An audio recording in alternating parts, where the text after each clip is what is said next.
ವಿಶೇಷ ಕಾರ್ಯಕ್ರಮಕ್ಕೆ ಸ್ವಾಗತ. ನಾನು ಶುಭಶ್ರೀ ಜೈನ್. ನಾಳೆ ಪಿತೃ ಆತ್ಮಗಳಿಗೆ ಕೃತಜ್ಞತೆಯನ್ನ ಸಲ್ಲಿಸುವ ವಿಶೇಷ ದಿನ ಮಹಾಲಯ ಅಮಾವಾಸ್ಯೆ. ಇನ್ನು ಮಹಾಲಯ ಅಮಾವಾಸ್ಯೆಯಂದು ಪಾಲಿಸಬೇಕಾದ ನಿಯಮಗಳೇನು? ಮಹಾಲಯ ಅಮಾವಾಸ್ಯೆಯ ಮಹತ್ವವೇನು? ಅಮಾವಾಸ್ಯೆಯ ಆಚರಣೆಗೆ ಗ್ರಹಣ ಅಡ್ಡಿಯಾಗಲಿದ್ಯಾ? ಇದೇ ಈ ಹೊತ್ತಿನ ವಿಶೇಷ. ಮಹಾಲಯ ಅಮಾವಾಸ್ಯೆ ಆಚಾರಗಳೇನು, ವಿಚಾರಗಳೇನು?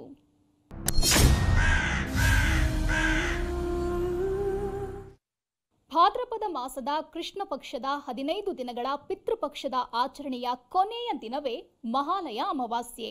ಪಿತೃ ಆತ್ಮಗಳಿಗೆ ಕೃತಜ್ಞತೆಯನ್ನ ಸಲ್ಲಿಸುವ ಈ ವಿಶೇಷ ದಿನವು ಬಹಳಷ್ಟು ಮಹತ್ವವನ್ನ ಪಡ್ಕೊಂಡಿದೆ. ಹಾಗಾದ್ರೆ ಆ ಮಹತ್ವಗಳೇನು? ಆಚರಣೆಯ ಹಿನ್ನೆಲೆಯೇನು?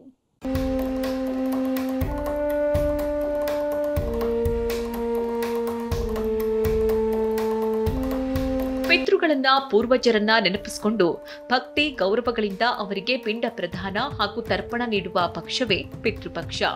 ಪಿತೃಪಕ್ಷದಲ್ಲಿ ಈ ಶ್ರಾದ್ದ ತರ್ಪಣಗಳ ಆಚರಣೆಯೇ ಅತ್ಯಂತ ವಿಶೇಷ. ಕೆಲವರು ಈ ಪಕ್ಷದಲ್ಲಿ ಪ್ರತಿದಿನವೂ ಶ್ರಾದ್ದ ಮಾಡಿದ್ರೆ ಮತ್ತೆ ಕೆಲವರು ಒಂದು ದಿನ ಮಾತ್ರ ಮಾಡ್ತಾರೆ.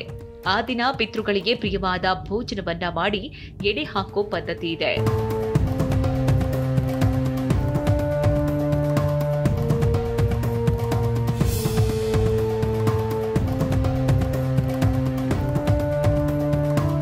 ನಂತರ ಶ್ರಾದ್ದ ತರ್ಪಣಗಳ ಮೂಲಕ ಸತ್ಕರಿಸುವುದೇ ಪಿತೃಯಜ್ಞ ಎನ್ನಲಾಗುತ್ತೆ.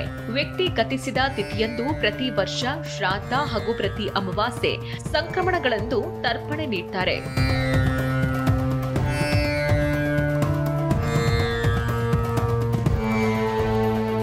ಪಿತೃಪಕ್ಷದಲ್ಲಿ 15 ದಿನಗಳು 15 ತಿಥಿಗಳನ್ನ ಒಳಗೊಂಡಿರುತ್ತೆ. ಅವುಗಳಂದ್ರೆ ಪ್ರತಿಪಾದ, ದ್ವಿತೀಯ, ತೃತೀಯ, ಚತುರ್ಥಿ, ಪಂಚಮಿ, ಷಷ್ಠಿ, ಅಷ್ಟಮಿ, ನವಮಿ, ದಶಮಿ, ಏಕಾದಶಿ, ದ್ವಾದಶಿ, ತ್ರಯೋದಶಿ, ಚತುರ್ದಶಿ, ಅಮಾವಾಸ್ಯೆ ಅಂತ ಹೇಳಲಾಗುತ್ತೆ. ಅದರಲ್ಲೂ ಅಮಾವಾಸ್ಯೆ ದಿನ ಮಾಡೋ ಶ್ರಾದ್ದ ಕಾರ್ಯಕ್ಕೆ ವಿಶೇಷ ಮಹತ್ವವಿದೆ ಎನ್ನಲಾಗುತ್ತೆ. ಶ್ರಾದ್ದ ಕಾರ್ಯವನ್ನ ಹಿರಿಯರು ಹೇಳಿಕೊಟ್ಟಿರುವಂತೆ ತಮ್ಮದೇ ಆದ ರೀತಿಯಲ್ಲಿ ಆಚರಿಸೋ ವಾಡಿಕೆ ಇದೆ. ಪಿತೃಪಕ್ಷವನ್ನ ಒಂದೊಂದು ಭಾಗದಲ್ಲಿ ಒಂದೊಂದು ಹೆಸರಿನಿಂದ ಕರೆಯಲಾಗುತ್ತೆ. ಪಿತೃ ಪೋಕ್ವೋ, 16 ಶ್ರಾದ್ದಗಳು, ಕನಕತ, ಜಿತಿಯ, ಮಹಾಲಯ ಪಕ್ಷ ಹಾಗೂ ಅಪರ ಪಕ್ಷ, ಹೀಗೆ ಹಲವು ಹೆಸರುಗಳಿವೆ.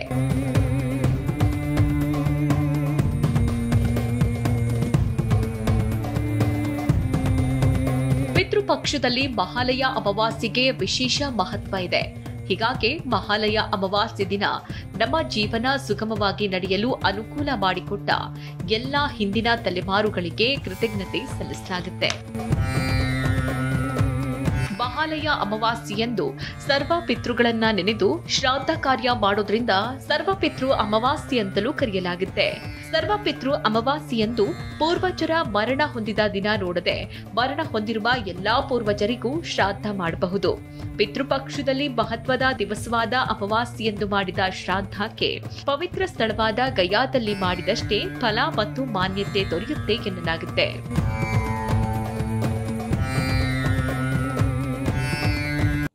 ಇನ್ನು ಮಹಾಲಯ ಅಮಾವಾಸ್ಯೆಯಂದು ಪಾಲಿಸಬೇಕಾದ ನಿಯಮಗಳೇನು? ಈ ದಿನದ ಕಾರ್ಯಗಳನ್ನ ನಿಯಮಬದ್ಧವಾಗಿ ಮಾಡೋದು ಹೇಗೆ?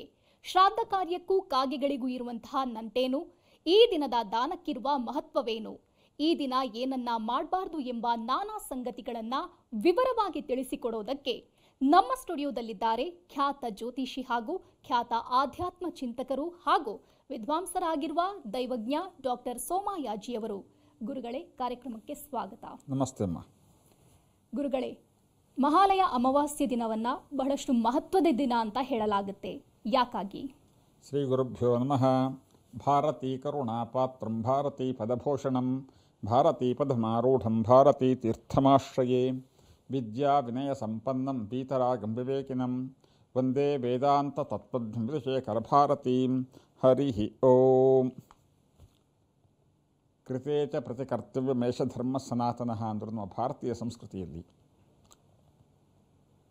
ನಮ್ಮ ಅಸ್ತಿತ್ವಕ್ಕೆ ಕಾರಣೀಭೂತರಾದಂತಹ, ನಮ್ಮನ್ನು ಹೊತ್ತು ಹೆತ್ತು ಈ ಒಂದು ಸ್ಥಿತಿಗೆ ಬರೋದಕ್ಕೆ ಕಾರಣೀಭೂತರಾದಂತಹ ಆ ಪುಣ್ಯ ಜೀವಾತ್ಮಿಗಳನ್ನು ಮತ್ತು ನಮ್ಮ ಪೂರ್ವಿಕರನ್ನು ನೆನೆಸ್ಕೊಳ್ತಕ್ಕಂತಹ ನಮ್ಮ ಕೃತಜ್ಞತಾಪೂರ್ವಕವಾಗಿ ಅವರ ಒಂದು ಅನುಗ್ರಹವನ್ನು ಮತ್ತು ಅವರ ಒಂದು ಸಹಾಯವನ್ನು ಸ್ಮರಿಸುತ್ತಾ ಅವರ ಒಂದು ಆಶೀರ್ವಾದ ಬೇಡತಕ್ಕಂತಹ ಒಂದು ಶುಭ ದಿವಸ ಇದು.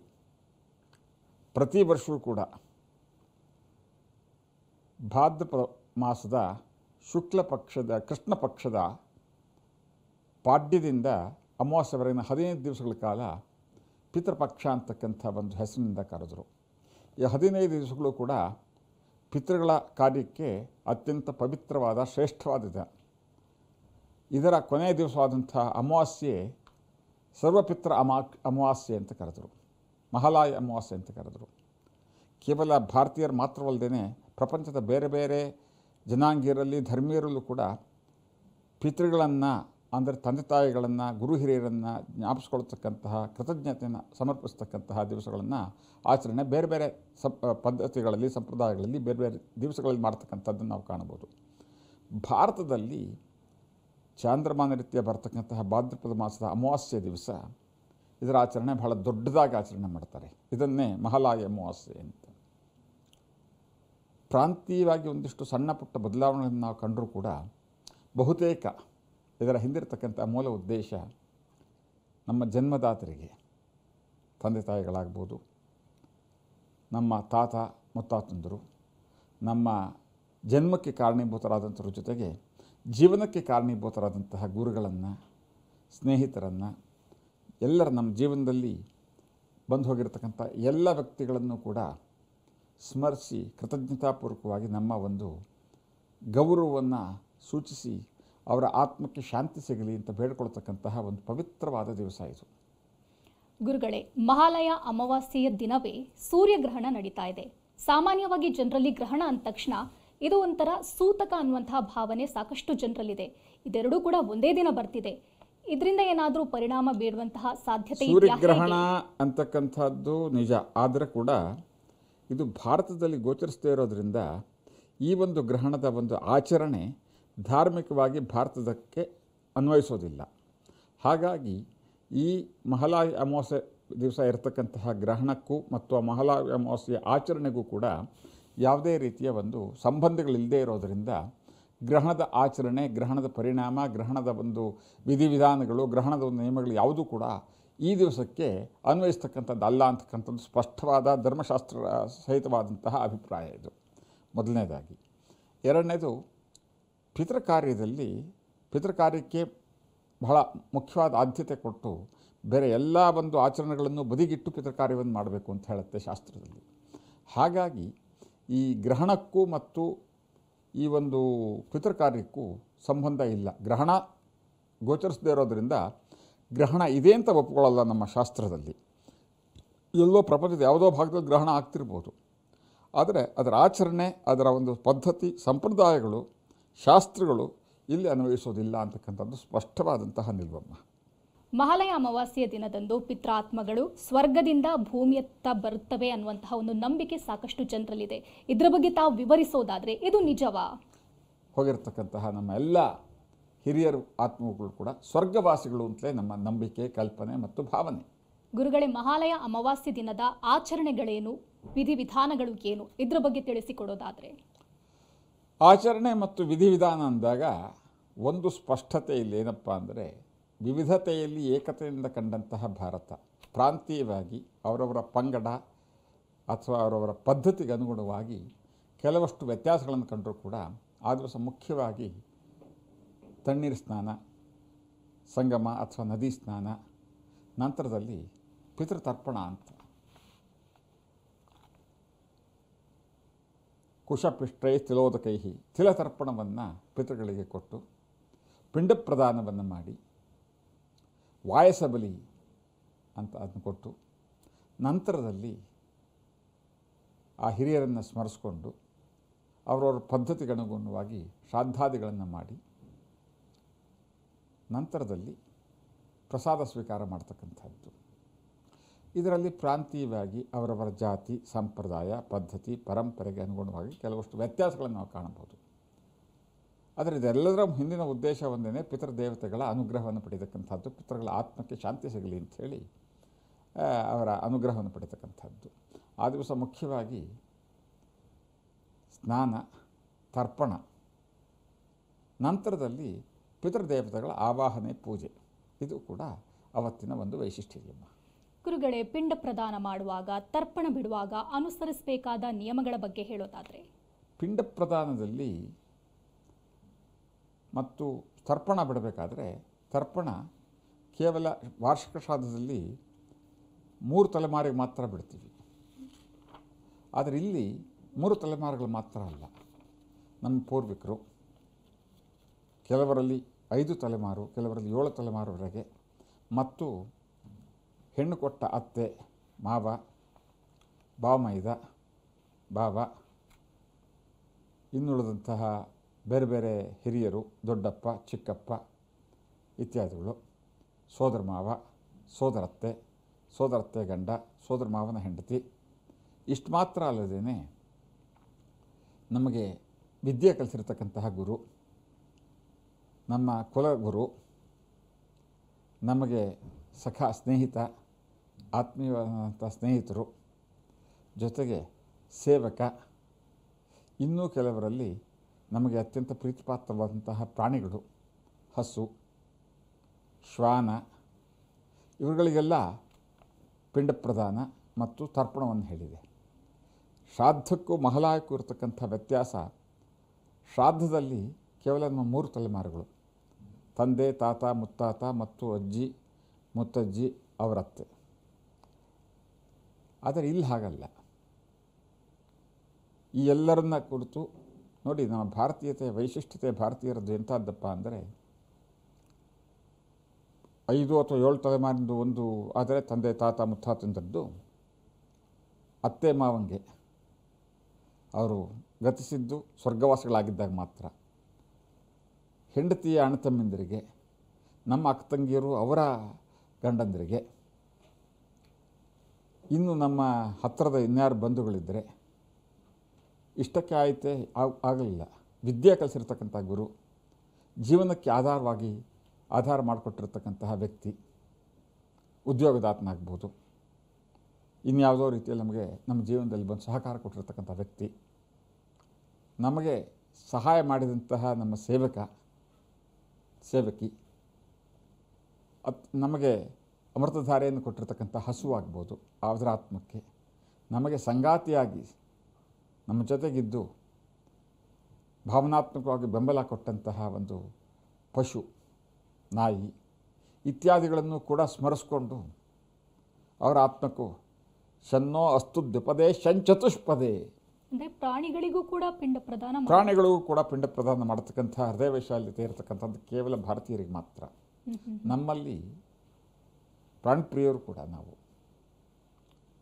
ಅಷ್ಟಕ್ಕೆ ವೃಕ್ಷಗಳು, ತೆಂಗಿನ ಮರವೋ ಇನ್ಯಾವುದೋ ಮರದೋ, ಆ ಮರದ ನೆರಳಿನಲ್ಲಿ ನಾವು ಸಾಕಷ್ಟು ಆಶ್ರಯ ಪಡೆದಿರ್ತೀವಿ.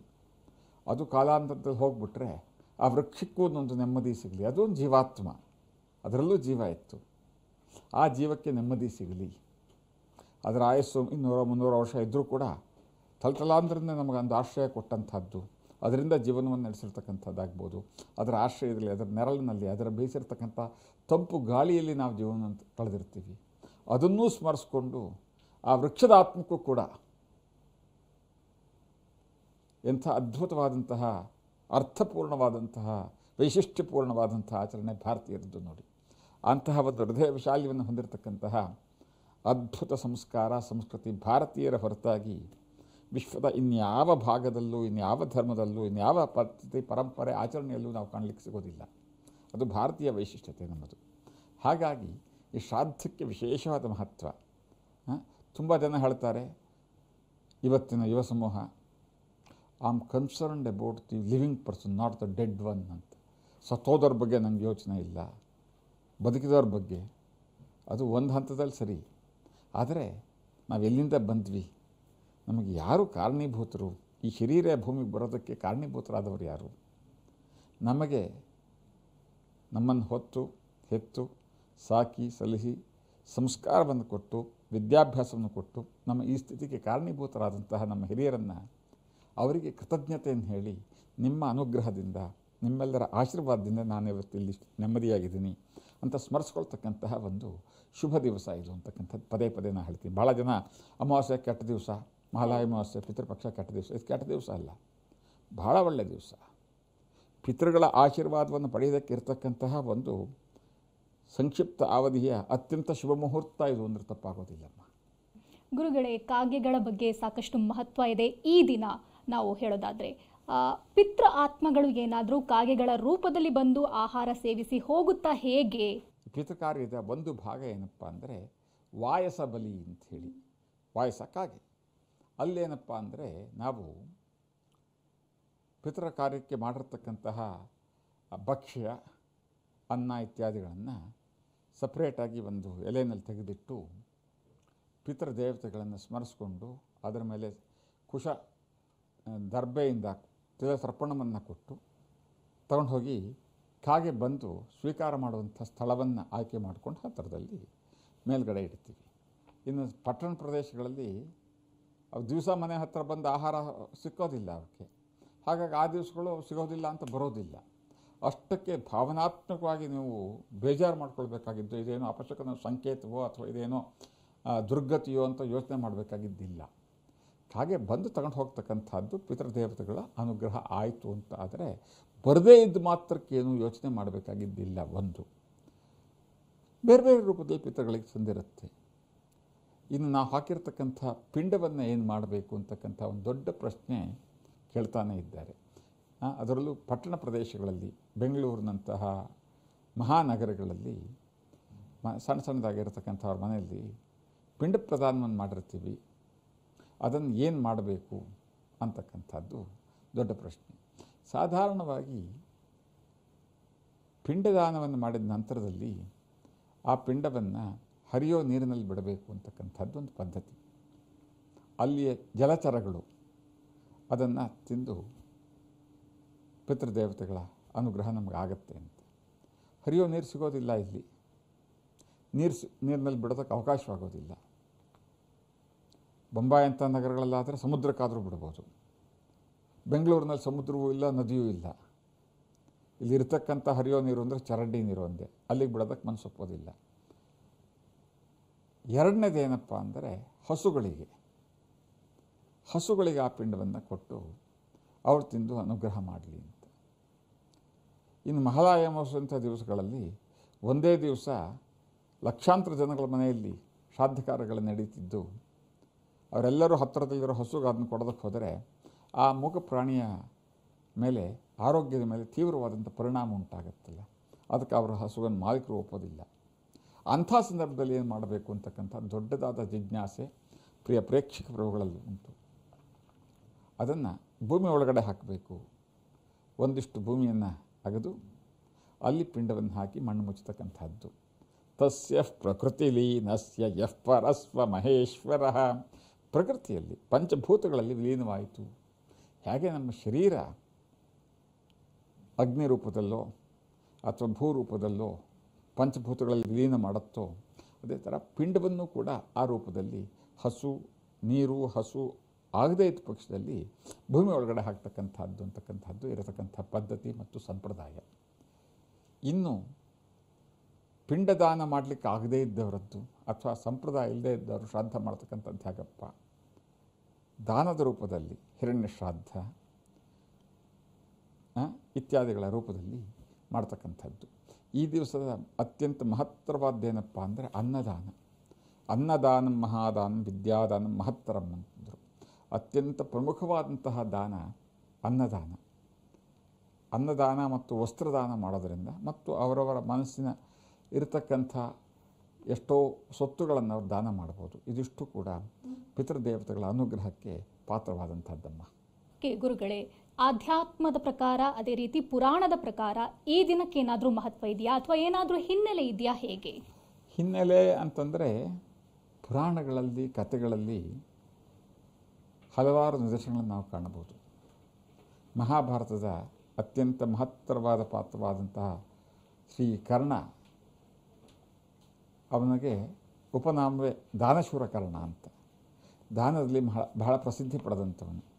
ಆದರೆ ಅವನೆಲ್ಲರಿಗೂ ಬಂದವರಿಗೆಲ್ಲ ಬೆಳ್ಳಿ, ಬಂಗಾರ, ಧನಕನಕಗಳನ್ನು ದಾನ ಕೊಟ್ಟನೆ ಹೊರತಾಗಿ ಊಟ ಕೊಡಲಿಲ್ಲ. ಅವನು ಜೀವನ ನಂತರದಲ್ಲಿ ಸ್ವರ್ಗಕ್ಕೆ ಹೋದರೆ ಭಾಳ ಹಸಿವು ಬಾಯಾರಿಕೆ. ಆದರೆ ಅವನು ಮುಂದೆ ಬೇಕಾದಷ್ಟು ಬಂಗಾರ ಬೆಳ್ಳಿ ನಾಣ್ಯಗಳು ತುಂಬಿಕೊಂಡಿದೆಯೇ ಹೊರತಾಗಿ ಎಲ್ಲೂ ತಿನ್ನೋ ಆಹಾರ ಇಲ್ಲ. ಕೇಳ್ತಾನೆ, ಏನಿದು, ನಂಗೆ ಅನ್ನ ಬೇಕು, ಊಟ ಬೇಕಲ್ಲ ಅಂತ. ನೀನು ಊಟ ಕೊಡಲೇ ಇಲ್ಲ ಯಾರಿಗೂ, ನೀನು ಕೊಟ್ಟಿದ್ದೇ ಈ ಬೆಳ್ಳಿ ಬಂಗಾರಗಳು. ಹಾಗೆ ತಿರ್ಗಾ ಭೂಮಿಗೆ ಬಂತು, ಅನ್ನದಾನವನ್ನು ಮಾಡಿ ಮತ್ತೆ ಹೋಗ್ತಾ ಅಂತೆ ಸ್ವರ್ಗಕ್ಕೆ. ಪುರಾಣಗಳಲ್ಲಿ ಇದ್ರ ಬಗ್ಗೆ ಇತಿಹಾಸ ಹುಡ್ಕೊಂಡು ಹೋದಾಗ ಉಪಕಥೆಗಳು ಬೇರೆ ಬೇರೆ ಬೇಕಾದಷ್ಟು ಸಿಗತ್ತೆ. ಆದರೆ ಇದರ ಮೂಲ ಉದ್ದೇಶ ಹಿರಿಯರನ್ನು ಕೃತಜ್ಞತಾಪೂರ್ವಕವಾಗಿ ಸ್ಮರಿಸಿ, ನಮ್ಮ ಕೃತಜ್ಞತೆಯನ್ನು ಅವರ ಚರಣಕಮಲಗಳಿಗೆ ಸಮರ್ಪಿಸಿ ಅವರ ಆತ್ಮಕ್ಕೆ ಶಾಂತಿ ಸಿಗಲಿ ಅಂತ ಕೇಳಿ, ಆ ಅನುಗ್ರಹ ನಮಗೆ ಮಾತ್ರ ಅಲ್ಲ ನಮ್ಮ ಮುಂದಿನ ತಲೆಮಾರುಗಳಿಗೂ ಇರಲಿ ಅಂತ ಕೇಳ್ಕೊಳ್ತಕ್ಕಂತಹ ಒಂದು ಶುಭ ಕಾರ್ಯ ಇದು ಅಂತ ಅದು ಸಂಕ್ಷಿಪ್ತವಾದ ವಿವರಣೆಯಮ್ಮ. ಗುರುಜಿ, ಪಿತೃಪೂಜೆಯಿಂದ ಪ್ರಾಪ್ತಿಯಾಗುವಂತಹ ಫಲಗಳು ಏನು? ಆಗಲೇ ಹೇಳಿದ ಹಾಗೇ ಪಿತೃಪೂಜೆ, ಶ್ರಾದ್ದ, ಪಿತೃಕಾರ್ಯ, ಇದು ಫಲ ಏನು ಅಂತಂದರೆ ನಮಗೆ ಮತ್ತು ನಮ್ಮ ಮುಂದಿನ ಸಂತತಿಗೆ ವ್ಯವಸ್ಥಿತವಾದ, ನೆಮ್ಮದಿಯಾದ, ಅರ್ಥಪೂರ್ಣವಾದ, ಆರೋಗ್ಯಪೂರ್ಣವಾದ ಜೀವನ ಪ್ರಾಪ್ತಿಯಾಗತಕ್ಕಂಥದ್ದು ಇದರ ಫಲವಮ್ಮ. ಗುರುಗಳೇ, ಮತ್ತೇನಾದರೂ ವೀಕ್ಷಕರಿಗೆ ತಿಳಿಸೋದಾದರೆ ತಾವು? ಶ್ರಾದ್ದ ಕ್ರಮದ ಹಿಂದಿರತಕ್ಕಂತಹ ಇನ್ನೊಂದು ಪ್ರಾಕ್ಟಿಕಲ್ ಸೀಕ್ರೆಟ್ ಏನಪ್ಪ ಅಂದರೆ, ಈ ಒಂದು ಶ್ರಾದ್ದ ಸಮಯದಲ್ಲಿ ನಿಮ್ಮ ಎಲ್ಲ ಥರದ ಮನಸ್ತಾಪಗಳನ್ನು ಬದಿಗೊತ್ತಿ ಅಣ್ಣ ತಮ್ಮಂದಿರು, ಅಕ್ಕತಂಗಿಯರೆಲ್ಲ ಒಟ್ಟಾಗಿ ಒಂದೇ ಕಡೆಯಲ್ಲಿ ಆಚರಣೆ ಮಾಡಿ ತಮ್ಮಲ್ಲಿ ಇದ್ದಂಥ ಸಣ್ಣ ಪುಟ್ಟ ಮನಸ್ತಾಪವನ್ನು ಬದಿಗಿಟ್ಟು ಒಟ್ಟಾಗಿರಿ. ನಿಮ್ಮೆಲ್ಲರನ್ನ ಒಟ್ಟಾಗಿ ನೋಡಿದಾಗ ಆ ಪಿತೃಗಳಿಗೆ ಮತ್ತಷ್ಟು ಸಂತೋಷ, ತೃಪ್ತಿ ಸಿಕ್ಕಿ ಅತಿಯಾದಂತಹ ಆನಂದದಿಂದ ನಿಮಗೆ ಅನುಗ್ರಹ ಮಾಡ್ತಾರೆ. ಗುರುಗಳೇ, ಇಷ್ಟೊತ್ತು ಮಹಾಲಯ ಅಮಾವಾಸ್ಯೆ ದಿನದ ಮಹತ್ವ, ಅದೇ ರೀತಿ ಪಿಂಡ ಪ್ರದಾನ ಯಾವಾಗ ಮಾಡಬೇಕು, ಪಿಂಡ ಪ್ರದಾನದಿಂದ ಉಂಟಾಗುವಂತಹ ಫಲಾನುಫಲಗಳ ಬಗ್ಗೆ ಸವಿವರವಾಗಿ ತಿಳಿಸಿಕೊಟ್ರಿ. ಧನ್ಯವಾದಗಳು. ಸಮಸ್ತ ಸನ್ಮಂಗಳಾನಿ ಭವಂತು. ಇದೇ ಈ ಹೊತ್ತಿನ ವಿಶೇಷ. ನಿರಂತರ ಸುದ್ದಿಗಾಗಿ ನೋಡ್ತಾ ಇರಿ TV9.